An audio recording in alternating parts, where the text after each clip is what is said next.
Dear students अस्सलाम वालेकुम। आज हम Syntax book board class first year chapter 2 की एक्सरसाइज सॉल्व करेंगे और ये आपकी पेज नंबर 48 पर है और चैप्टर 2 के ऑब्जेक्टिव हैं choose the correct answer. Number 1, Bohr theory is not applicable. अब नॉट एप्लीकेबल, ठीक है, बोहर थ्योरी का पॉइंट आपको पता होगा कि Bohr theory is only applicable for all those species which has only one revolving electron around the nucleus। तो हर वो स्पीशीज जिसके आउटर मोस्ट शेल में एक इलेक्ट्रॉन रिवॉल्व कर रहा हो वो बोहर थ्योरी उस पर एप्लीकेबल है। तब यहाँ पर देखिए एक हाइड्रोजन जो है वो न्यूट्रल दिया है, हाइड्रोजन प्लस है, हीलियम +1 है, लिथियम +2 है। तो इसको देखने के लिए हम थोड़ी सी इसकी डिटेल देखते हैं कि देखें बोहर थ्योरी। अब हाइड्रोजन जो है उसका एटॉमिक नंबर है 1, तो 1s1, ठीक है, 1 revolving electron around the nucleus, ठीक है। हाइड्रोजन प्लस का मतलब ये है कि इस मासूम के पास तो बेचारे के पास एक ही इलेक्ट्रॉन था, वो भी नहीं रहा।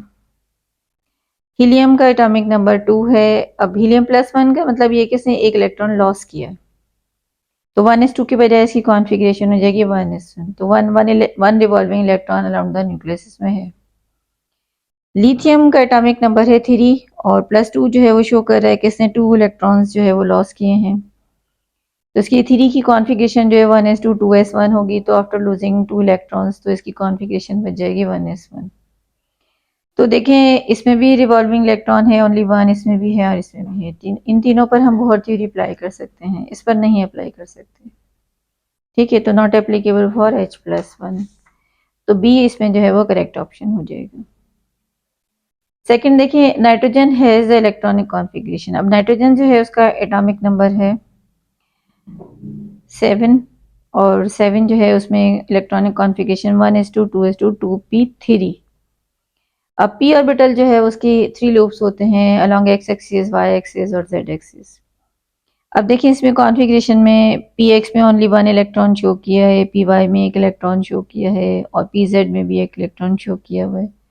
और नेक्स्ट में देखें 1s2 2s2, x में जो है वो एक पेयर बना दिया है, y में 1 इलेक्ट्रॉन है और z जो है वो शो नहीं किया। इट मीन्स कि z ऑर्बिटल जो है वो खाली है। तो इसमें जो है हुंस रूल जो है अप्लाई होगा। हुंस ने कहा क्या था कि जो डीजेनरेटेड ऑर्बिटल्स हैं, यानी degenerated orbitals are those orbitals which have same energy. तो ऐसे ऑर्बिटल्स जिनकी एनर्जी इक्वल हो, यानी कि पी ऑर्बिटल्स के ये सब orbitals P X P Y P Z जो इनकी एनर्जी जो है वो इक्वल होती है, तो दे आर डीजेनरेटेड ऑर्बिटल्स। तो degenerated orbitals electron occupy singly tends to avoid pairing, यानी वो सिंगल सिंगल होंगे, अगर स्पेस अवेलेबल है वो पेयर नहीं बनाएंगे। तो अब यहाँ देखें P X P Y P Z यहाँ एम्प्टी था और यहाँ इन्होंने एक्स में पेयर बना दिया और जेड नहीं शो किया, तो इसका मतलब ये कॉन्फ़िगरेशन गलत है। ये सही कॉन्फ़िगरेशन जो है वो किसके अकॉर्डिंग है? According to Hund's rule. अब वो प्रिंसिपल जो था वो था कि low energy orbital fill first, तो पाली एक्सक्लूजन जो है उसमें no any two electron can have the same set of 4 quantum number. n+l rule भी जो है वो लो एनर्जी ऑर्बिटल की जो फिर यानी कि सेम जो है principal quantum number azimuthal quantum number के अकॉर्डिंग जिसकी जो लो वैल्यू है उसको हम फर्स्ट फिल करेंगे। तो ये जो अनपेयर इलेक्ट्रॉन है ये रूल आपका हुंस रूल में आ रहा है। Electron tends to avoid pairing and occupy singly in degenerated orbitals, तो सी ऑप्शन इसका हुंस रूल सही है। Quantum number values for 3s। अब देखें क्वांटम नंबर की वैल्यूज जो है वो हम किस तरह से फाइंड कर सकते हैं। क्वांटम नंबर की वैल्यूज जो है हम कॉन्फ़िगरेशन से सॉल्व करते हैं। कॉन्फ़िगरेशन के लिए देखें यहाँ मैंने एक थोड़ी टेबल जो है वो ड्रॉ की है। ये कॉन्फ़िगरेशन आपकी 1s 2s 2p 3s 3p 3d 4s 4p 4d 4f, ठीक है। अब इसमें जो ये नंबर है 1, ये आपका energy shell principal quantum number, ये 1 2 3 जो है ये प्रिंसिपल क्वांटम नंबर हैं ये आपके। और जो SPDF हैं ये अजीमुथल क्वांटम नंबर है, ये energy size of orbital, energy of orbital बताते हैं, आपको शेप ऑफ ऑर्बिटल बताते हैं। तो S की वैल्यू जो है वो 0 होती है, यानी S की वैल्यू जो है वो प्रिंसिपल क्वांटम नंबर से n-1 होती है। तो अगर n की वैल्यू 1 है तो अजीमुथल क्वांटम नंबर या सब्सिडरी क्वांटम नंबर जिसे हम कहते हैं उसकी वैल्यू n-1 तो वो 0 हो जाएगी। तो इस तरह से S की वैल्यू जो 0 होती है, P 1 होता है और D 2 और F 3 है। तो अब किसी भी ऑर्बिटल की जो है वो हम क्वांटम नंबर वैल्यू फाइंड कर सकते हैं n प्लस एल, तो ये n है, ये l है। ठीक है, अब देखिए यहाँ पे क्वेश्चन है आपका quantum number value for 3s orbital. 3s ये है 3+0। यहाँ पे मैंने सब जो है वो लिख दिए, सब समझा दिए, ताकि इनके अलावा अगर कोई और ऑप्शन आपके पास आता है तो आप सॉल्व कर सकते हैं। यानी कि जो नंबर है ये आपका n है, प्रिंसिपल क्वांटम नंबर, और जो SPDF है ये आपके अजीमुथल क्वांटम नंबर है। अगर s लिखा हो तो आपने 0 प्लस करना है, p लिखा हो तो 1 प्लस करना है, और d लिखा हो तो आपने 2 प्लस करना है। तो इस तरह से जो है ये हम किसी भी जो है कॉन्फ़िगरेशन के किसी भी ऑर्बिटल, किसी भी sub level n plus L की क्वांटम नंबर की वैल्यू जो है इस तरह से फाइंड कर सकते हैं। तो यहाँ पर जो है 3s था, तो ये देखें 3s जो है 3+0 आता है, तो ऑप्शन जो है वो आपका ये आ गया 3 और 0, D option correct. Radius of first orbital hydrogen, हमने इसकी डेरिवेशन भी देखी लास्ट वीडियो में, और जो है हमने जो है इसकी वैल्यूज जो है वो कांस्टेंट वैल्यूज के साथ ड्राइव भी की थी। तो ये है 0.529 angstrom. Line spectrum is used as tool for the identification. जी, ये लाइन स्पेक्ट्रम जो है वो बिल्कुल इस तरह से होता है कि जिस तरह पूरी दुनिया में जितने भी ह्यूमन बॉडीज़ हैं उनके फिंगरप्रिंट्स किसी से मैच नहीं करते, जिसे हम बायोमेट्री कहते हैं। जैसे रेटिना है, आई रेटिना, फिंगरप्रिंट्स हैं, डीएनए है, तो ये एक दूसरे से मैच नहीं करते, तो वो किसी भी यानी ह्यूमन बॉडी के आइडेंटिफिकेशन को शो करते हैं। इस तरह से जो एलिमेंट्स हैं उनकी आइडेंटिफिकेशन जो है वो इस लाइन स्पेक्ट्रम, यानी जो हमारा स्पेक्ट्रम कलर्स जो स्पेसिफिक सम डिस्क्रीट लाइंस जो शो करते हैं, उससे हम इनकी वैल्यूज जो है वो फाइंड कर सकते हैं और आइडेंटिफाई कर सकते हैं एलिमेंट्स को। 1935 AD James Chadwick awarded by Nobel prize. अब देखें जेम्स चैडविक को जो है नोबेल प्राइज जो है उसकी किस अचीवमेंट पर मिला था। तो आपको अच्छी तरह से पता है कि चैडविक जो है उसने न्यूट्रॉन डिस्कवर किया था। तो इलेक्ट्रॉन की डिस्कवरी जो है वो जे थॉमसन के नाम है। प्रोटॉन की डिस्कवरी में दो नाम है, गोल्डस्टीन भी लिखा है और रदरफोर्ड भी है। और न्यूट्रॉन की डिस्कवरी में जो है वो Chadwick, James Chadwick. 4d orbital is fill the next electron. उसके लिए फिर देखिए हमें दोबारा से इसी कॉन्फ़िगरेशन की ज़रूरत पड़ गई है। जी, क्या था यहाँ पे 4d।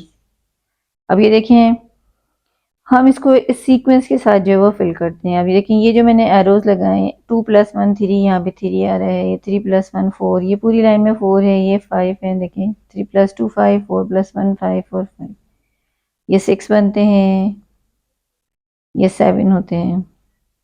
तो इसमें फिर हम जो जिसकी स्मॉल वैल्यू जो है प्रिंसिपल क्वांटम नंबर की, उसमें इलेक्ट्रॉन पहले फिल करते हैं। तो अब देखें 4s जो है यहाँ पे 4d के बाद जो है वो 4d, ये रहा 4d जो है, इसके बाद देखें एरो आपका कहाँ जा रहा है 5p।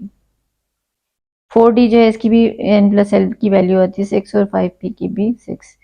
पहले 4d में इलेक्ट्रॉन फिल होंगे और 4d जब कम्प्लीटली फिल हो जाएगा तो इलेक्ट्रॉन जो है 5p में फिल करेंगे, देन 6s में फिल करेंगे।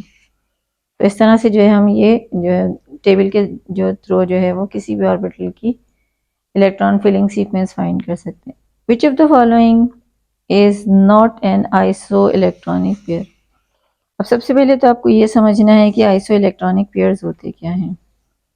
तो आइसो इलेक्ट्रॉनिक पेयर्स जो है वो सारे एलिमेंट्स होते हैं जिनकी इलेक्ट्रॉन जो है उनके इलेक्ट्रॉन जो उनके आउटर मोस्ट शेल में वो सेम हो, तो हम उनको कहते हैं आइसो इलेक्ट्रॉनिक पेयर, यानी कि उनके आउटर मोस्ट शेल में इलेक्ट्रॉन जो है वो सेम आते हैं। अब यहाँ देखें, इसको समझने के लिए हमने यहाँ पर मैंने ये देखें कंप्लीट जो है एक वैल्यूज जो है वो ड्रॉ की हैं। ऑक्सीजन का एटॉमिक नंबर है 8 और -2 का मतलब इसने 2 इलेक्ट्रॉन्स गेन किए। अब इसके पास कितने इलेक्ट्रॉन हो गए 10। फ्लोरीन का एटॉमिक नंबर 9 है और -1 शो कर रहा है कि इसने 1 इलेक्ट्रॉन गेन किया। इलेक्ट्रॉन कितने हो गए 10। नियॉन तो न्यूट्रल है, तो होते ही उसका नंबर है ही 10। सोडियम का एटॉमिक नंबर 11 है, +1 शो कर रहा है कि इसने 1 इलेक्ट्रॉन लॉस किया है, तो 11 - 1 10 हो गए। मैग्नीशियम का एटॉमिक नंबर 12 है, इसने 2 इलेक्ट्रॉन इसने लॉस किए हैं, तो यहाँ पर जो है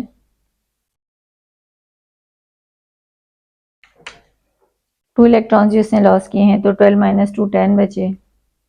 एल्युमिनियम का एटॉमिक नंबर है 13, इसमें से इसने 3 इलेक्ट्रॉन्स जो है ये +3 शो कर रहा है कि 3 इलेक्ट्रॉन्स लॉस किए हैं, और यहाँ पर 13 - 3 हो गए 10। अब ये देखें, ये वो सारी जो है यानी एग्जाम्पल्स हैं जिनमें लूजिंग या गेनिंग के बाद जो इलेक्ट्रॉन आते हैं सबके सब हैं 10। तो इन सब की कॉन्फ़िगरेशन हो जाएगी 1s2 2s2 2p6। तो ये सब आइसो इलेक्ट्रॉनिक पेयर्स होंगे। तो आइसो इलेक्ट्रॉनिक पेयर्स में जो है वो इनमें से कोई भी कॉम्बिनेशन हम ले सकते हैं। अब कैल्शियम जो है यहाँ पे गिवन है जिसका एटॉमिक नंबर है 20, तो वो इनमें मैच नहीं हो रहा। तो यहाँ देखें, सोडियम प्लस और नियॉन भी 10-10 है, सोडियम प्लस और फ्लोरीन माइनस फ्लोराइड आइन जो है वो भी माइनस यानी 10-10 हो गए, सोडियम प्लस मैग्नीशियम प्लस 2 भी 10 हो जाएंगे। तो कैल्शियम वाला पेयर इसमें मैच नहीं हो रहा है, यहाँ लिखा not an iso electronic pair, तो ये वाला पेयर इसमें मैच नहीं हो रहा। तो आइसो इलेक्ट्रॉनिक पेयर जो है ये मैंने आपको सारे लिख लिए हैं, इनको आप जो है वो नोट कर लीजिए। नंबर 9 में है बामर series appear in the hydrogen spectrum if electron jump from. अब देखिए क्वेश्चन बामर का आया है तो कोई और भी आ सकता है। तो यहाँ भी देखिए मैंने कंप्लीट जो है यहाँ पर रिव्यू जो है उसका लिख लिया है कि जो लाइमन सीरीज है उसमें क्या होता है कि इलेक्ट्रॉन किसी भी ऑर्बिटल से जंप करके 1 में आता है। बामर सीरीज जो है वो सीरीज होती है कि इलेक्ट्रॉन किसी भी ऑर्बिटल से जंप करके 2 में आता है। और पास चेन जो है वो सीरीज है जब इलेक्ट्रॉन किसी भी ऑर्बिटल से जंप करके 3 में आता है।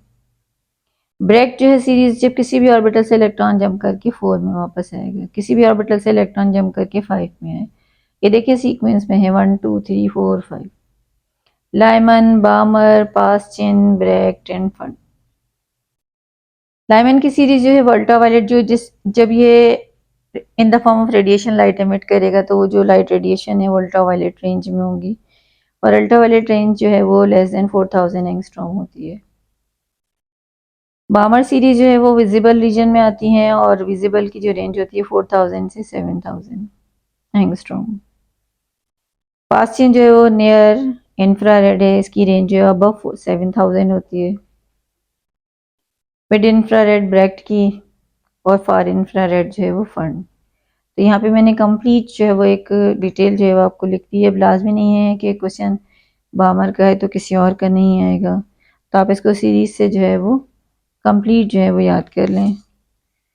नेक्स्ट में देखें शेप ऑफ ऑर्बिटल, ये आपने काफ़ी डिटेल से पढ़ा, अच्छी तरह से देखें। शेप ऑफ ऑर्बिटल जो है इलेक्ट्रॉन की ऑर्बिटल्स की जो शेप है, अगर एस ऑर्बिटल है तो वो स्फेरिकल होती है, पी ऑर्बिटल है तो वो डम्ब-बेल होती है, और डी ऑर्बिटल हो तो वो डबल डम्ब-बेल होती है। तो यहाँ पे S0 का मतलब ये L0 का मतलब एस ऑर्बिटल है। अभी हमने देखा था कि एस ऑर्बिटल जो कॉन्फ़िगरेशन में कि अगर हमारी एजीमुथल क्वांटम नंबर की वैल्यू 0 हो तो एस ऑर्बिटल होता है, 1 हो तो पी होता है, 2 हो तो डी होता है, और एफ हो तो 3 होता है। ठीक है, 3 इसकी वैल्यू, तो यहाँ 0 लिखा है तो इसका मतलब एस ऑर्बिटल है। एस ऑर्बिटल की शेप स्फेरिकल होती है, पी ऑर्बिटल जो है वो डम्ब-बेल होती है, और डी ऑर्बिटल जो है वो डबल डम्ब-बेल है, और एफ ऑर्बिटल जो है वो कॉम्प्लिकेटेड है। तो इसको ऑब्जेक्टिव सॉल्व करने के लिए आपको कंप्लीट जो है वो चैप्टर की थ्योरी को अच्छी तरह से समझना है, पढ़ना है, लॉजिक्स हैं, रीजंस हैं, उनको अच्छी तरह से आप उन पर कमांड रखें, और करने के बाद उनको पढ़ने के बाद समझने के बाद जो है वो आप ऑब्जेक्टिव सॉल्व करें। आई होप कि ये वीडियो आपके लिए बहुत ज़्यादा हेल्पफुल होगी ऑब्जेक्टिव के हिसाब से, एमटीकेट के हिसाब से। तो वीडियो को लाइक और शेयर कीजिएगा।